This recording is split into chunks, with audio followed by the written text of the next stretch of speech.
बाबा हे सगळं काय घडतंय? या घरात काहीतरी विचित्र आहे का?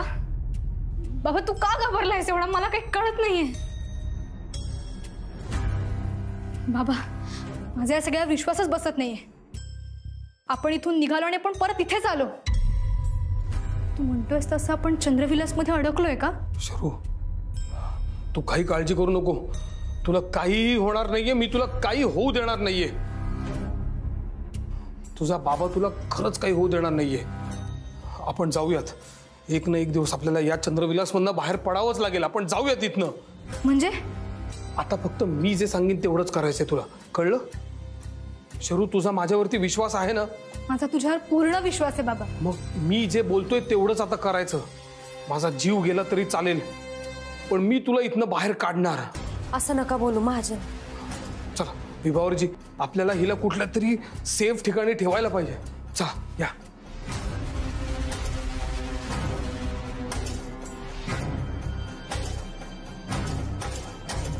बाबा पण महाजन हे सगळं काय घडतंय? तुम्हाला काही कळलंय का? सांगतो नंतर सांगतो.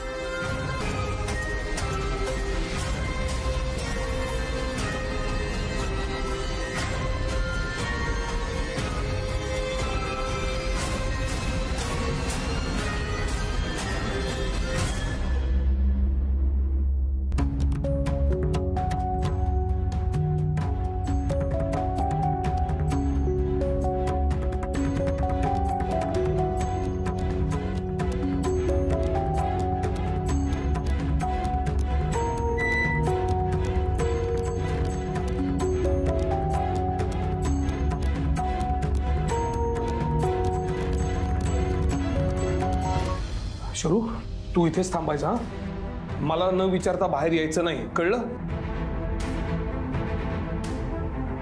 काय झालं? तुम्ही असे का बघताय माझ्याकडे? माझा अजूनही देवावर विश्वास नाहीये. माझ्या पोरीला इकडे सुरक्षित जागा मिळाली म्हणून मी तिला इथे आणलंय.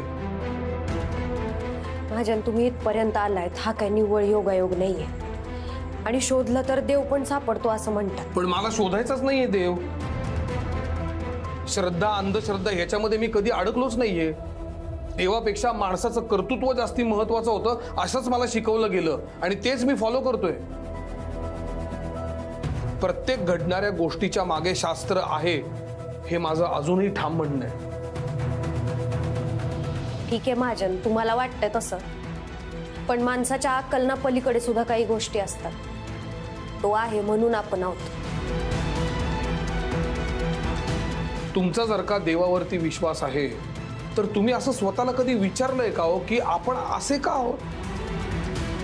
आपण असे दुःखी कष्टी असे घाबरलेले का आहोत आपण?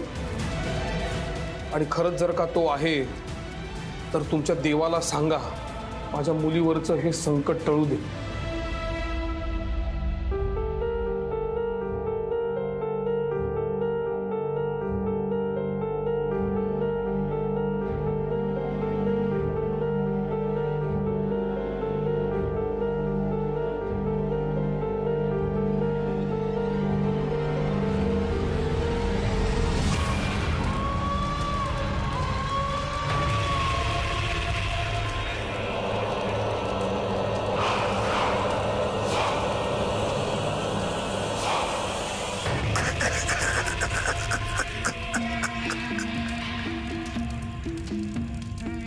कितीही हात जोडा पाय धरा त्याचा आता काहीच उपयोग होणार नाही.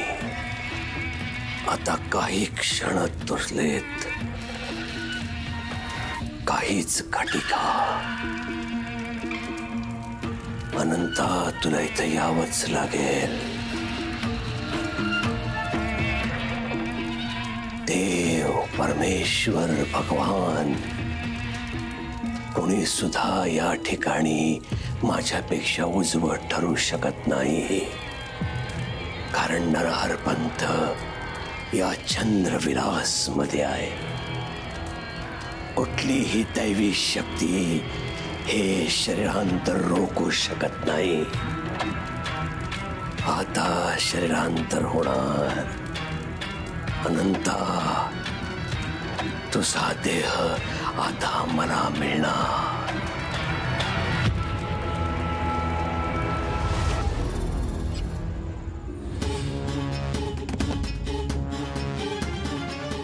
नाना!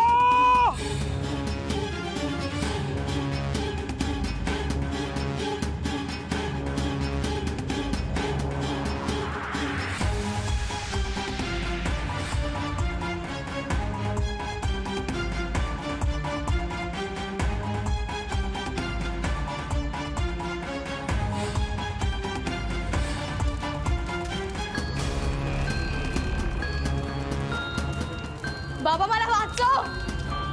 बाबा, बाबा.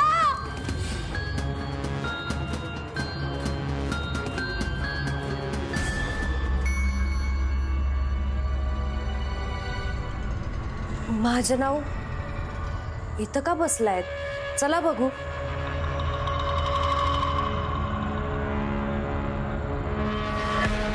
माझ्याने एक सांगू, मला माहित नाही तुमच्या मनात नेमकं काय चाललंय. मला माहित नाही या चंद्रविलासमध्ये नेमकं काय चाललंय. पुढं काय होणार आहे हे पण मला माहित नाही. पण एक सांगते, कुठल्याही परिस्थितीत मी तुमची साथ सोडणार नाही. समोर आलेल्या संकटाचा सामना मी तुमच्या सोबतीने करीन. प्रॉब्लेम तोच आहे, संकट समोर न येत नाहीये, मागून येऊन पाठीत वार करतंय. संकट जर समोर न आलं तर जगातला कुठलाही बाप ते फेस करण्यासाठी तयारच असतो. महाजन, शर्वरीच्या जीवाला काही धोका आहे का? हो आहे. आधी माझा कशावरतीच विश्वास नव्हता, अगदी कशावरही. पण नंतर मला जे काही विचित्र अनुभव येत गेले त्याच्यामुळे मला त्या अनुभवांनी असं विचार करायला भाग पाडलंय. नेमकं काय अनुभवलंय तुम्ही? गौरीजी, नानांचं मरण, तुमच्या सासूबाईंचं मरण आणि शशीचं मरण मला माझ्या स्वप्नात दिसलं होतं. त्या तिघांचंही मरण माझ्या स्वप्नात जसं झालं तसं सत्यात झालं. आणि म्हणून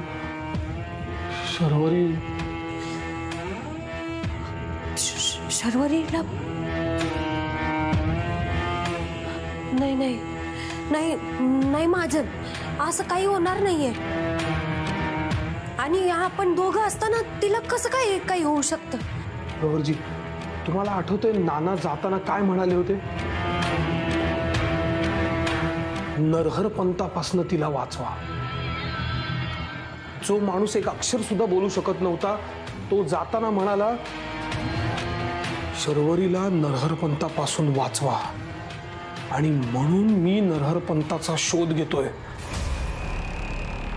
म्हणून मला त्याला विचारायचंय, का माझ्या मुलीच्या मागे लागल्यास? का तिच्या जीवावर उठलायस? का?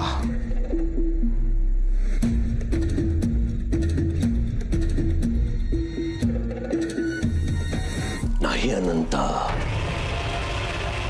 मी तिला नाही बोलावलं इथे. ती झाली स्वतःच्या पायाने चालत या नरहर पंथाकडे. त्याच्या येण्याचं एकच कारण, तुझ्या लेकीच्या बळीशिवाय शरीरांतर शक्य नाही. मग तिला सोडून कसं चालेल? माझी शर्वरी माझा भूतकाळ जाणून घेण्यासाठी इथे आली. माझा भूतकाळ काय सांगणार हो तुम्ही माझ्या भूतकाळाबद्दल? माझ्या मुलीला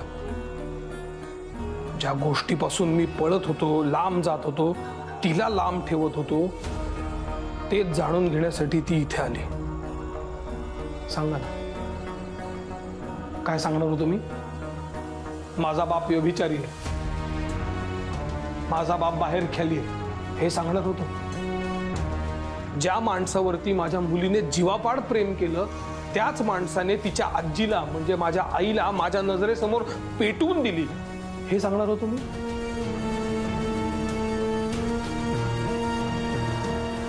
माझी बहीण नंदा नानांमुळे गायब झाली हे सांगणार होतो. जाता जाता एक भयानक सत्य मला त्यांनी सांगून टाकलं, ज्याचा माझ्याशी, या चंद्रविलाशी, माझ्या पोरीशी काय संबंध आहे हे मला माहिती सुद्धा नाहीये.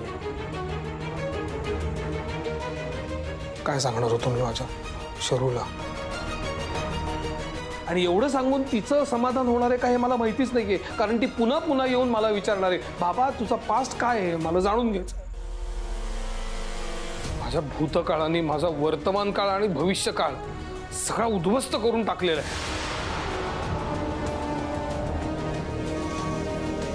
ही कुठनं आली?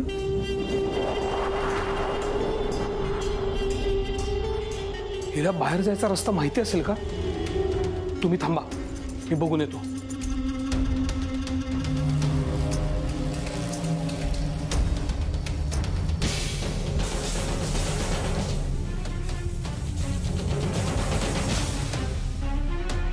शर्वरी, अगं तू कधी उठलीस? तुला झोप लागली होती ना? झोप उडाली आता. तारा, तारा,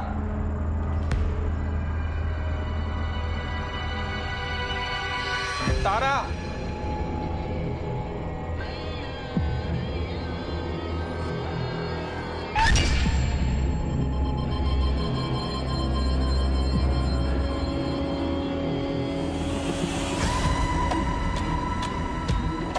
कुठे होतीस तू?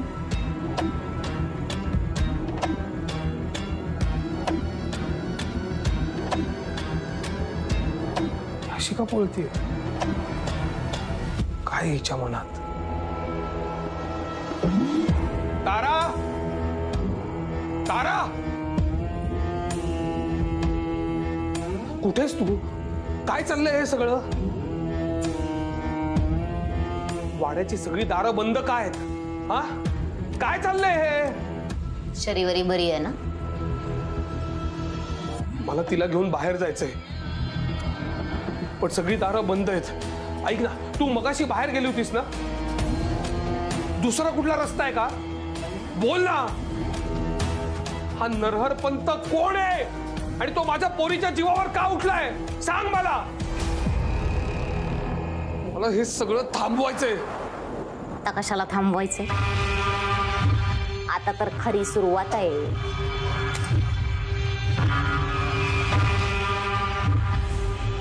हे तारा,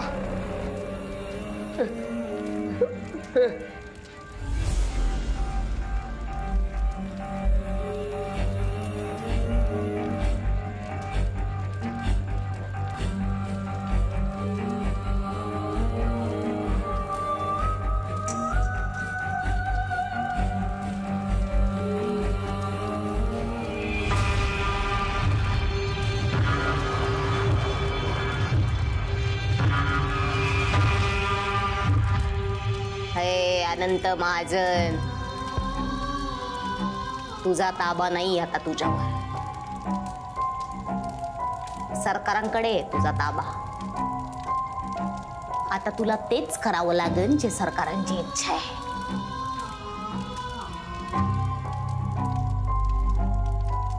पोरीला बलीसाठी तयार कर म्हणलं की तिला तयार करावं लागेल.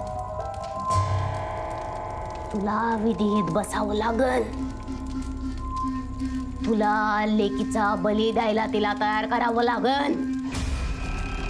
आणि एकदा का लेकीचा बली दिला ना, मग सरकारांचा तुझ्या शरीरात प्रवेश होईल.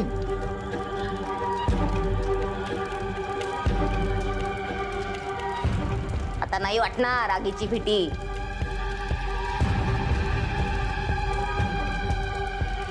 कारण तू आता भावली आहे सरकारांच्या इशाऱ्यावर नाचणारी.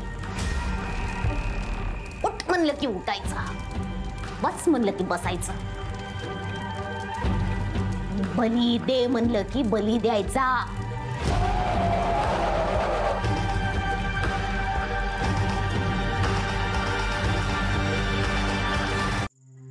शर्वरी थांब. का? ऐक माझं, थांब, बस बस इकडं. मी बाबाचं बोलणं ऐकलंय. बाबांनी हे सगळं मला आधी का नाही सांगितलं? अगं तू लहान आहेस ना म्हणून. हं? मी 16 वर्षांची झाली आता. पण बाबांनी सांगितलंय की कुठं जायचं नाही, इथंच थांबायचं. नाही, मला आत्ताच्या आत्ता बोलायचंय बाबाशी. शर्वरी, अगं ते परत आल्यानंतर बोल ना. नाही, मला आत्ताच बोलायचंय. बाबाला आधाराची गरज आहे. मी बघितलं बाबाच्या डोळ्यात पाणी होतं. बाबाला माझी काळजी वाटते ना, मला त्याला सांगायचंय. त्याला माझी काळजी घ्यायची खरंच काही गरज नाहीये. हो, पण हे सगळं ते परत आल्यानंतर सांग. हा, नाही, मला आत्ताच बोलायचंय बाबाशी. अगं शर्वरी, तू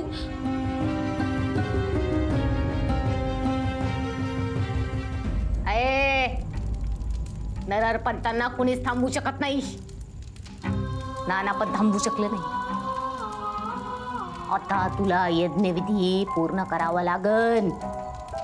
तुला बली द्यावा लागन. मग सरकार तुझ्या शरीरामध्ये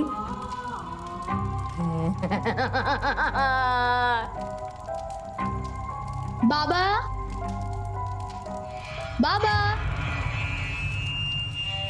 बाबा, बाबा,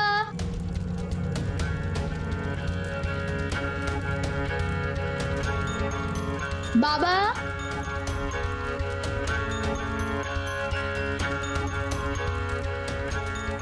हे आत्ता मला काय झालं होतं? मी ताराशी बोलायला आलो, मग बोलता बोलता मध्येच मला काहीतरी झालं. असं संमोहित झाल्यासारखं का वाटलं असेल मला? म्हणजे ताराने मला... मालक नाही तिथं. कुठे गेला बाबा? माहित नाही.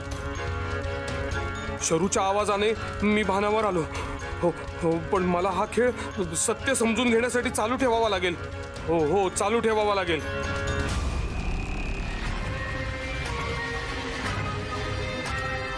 अनंत महाजन,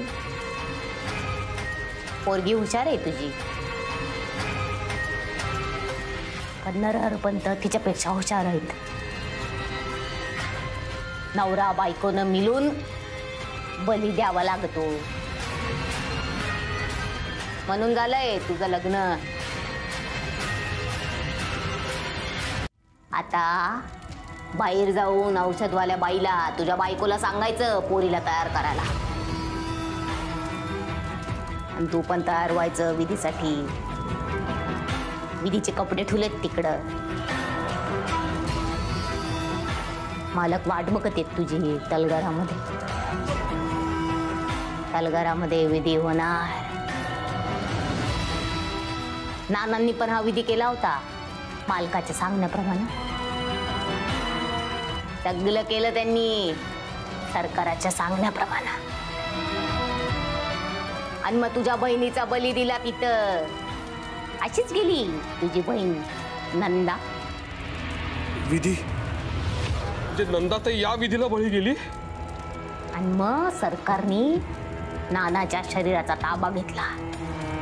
म्हणजे नाना निर्दोष होते, त्यांच्याकडून हे सगळं करून घेतलं जात होतं. ते मला हेच सांगायचा प्रयत्न करत असणार, पण ते मला कधीच कळलं नाही. अनंत महाजन, तुला पण बापाच्या पावलावर पाऊल टाकून तेच करावं लागन. यज्ञविधी अखंड चालतोय. अमावस्या सरायच्या आत हा विधी पूर्ण करावा लागन. शरीरांतर व्हावं लागन. बली द्यावा लागन. मी विधीला तयार आहे.